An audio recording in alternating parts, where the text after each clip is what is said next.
भगवान गणेश को विघ्नहरण और मंगलकरण कहकर संबोधित किया जाता है। ज्योतिष शास्त्र में मान्यता है कि अगर बुधवार के दिन यदि गणेश जी की विधिवत पूजा की जाए और व्रत रखा जाए तो जीवन के सभी कष्ट दूर होते हैं। साथ ही व्यक्ति को सुख समृद्धि, बुद्धि, ज्ञान, व्यापार और सुख मिलता है। शास्त्रों के अनुसार मान्यता है कि जो भी व्यक्ति इस कथा को सुनता है उसके जीवन में सुख समृद्धि आती है। वहीं इस कथा को सुनने से व्यक्ति के बुधवार को यात्रा करने का दोष भी समाप्त हो जाता है।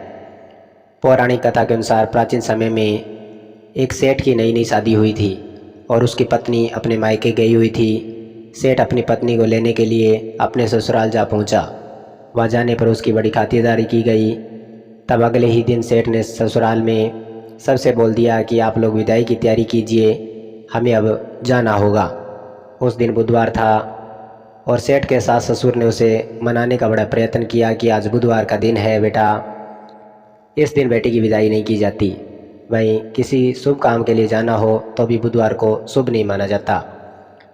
परंतु सेठ ने किसी की एक नहीं सुनी और कहा कि मैं इन सब बातों में यकीन नहीं करता, आप लोग हमें विदा कीजिए।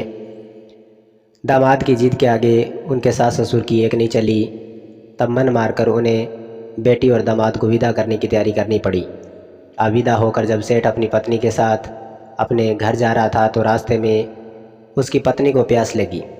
सेठ जब पत्नी के लिए पानी लेकर लौटता है तो इस बात से बड़ा हैरान हो जाता है कि उसकी ही शक्ल का कोई दूसरा आदमी उसकी पत्नी के साथ गाड़ी में बैठा हुआ है।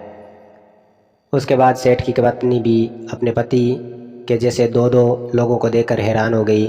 उसे समझ नहीं आ रहा था कि उसका असली पति कौन सा है। तब जैसे ही सेठ ने गाड़ी में अपनी पत्नी के साथ बैठे व्यक्ति से ये पूछा कि तुम कौन हो, तो इस हमशक्ल ने उत्तर दिया कि मैं तो फलां नगर का एक सेठ हूँ और अपनी पत्नी को उसके मायके से लेकर अपने घर जा रहा हूँ, लेकिन तुम कौन हो जो मेरा वेश बनाकर यहाँ आए हो।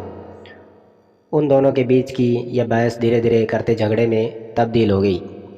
झगड़ा बढ़ने पर वहाँ के सिपाही उधर पहुँच गए और दोनों को पकड़ लिया। अब सिपाही भी असमंजस में पड़ गए कि दोनों की शक्ल एक जैसी है। तब सिपाही ने सेठ की पत्नी से पूछा कि तुम बताओ तुम्हारा असली पति कौन सा है। सेठ की पत्नी खुद बड़ी दुविधा में थी। इस परेशानी से बचने के लिए सेठ ने हाथ जोड़कर भगवान से विनती करना शुरू कर दिया कि हे भगवान, ये कैसी माया है। तभी आकाशवाणी हुई कि मूर्ख आदमी, ये तेरी ही गलती का नतीजा है। तूने कुछ देर पहले ही अपने सास ससुर की बात न मानकर उनका निरादर किया है। बुधवार के दिन गमन करने की मनाही है और तुम अपनी जिद के कारण अपनी पत्नी को लेकर चल पड़े।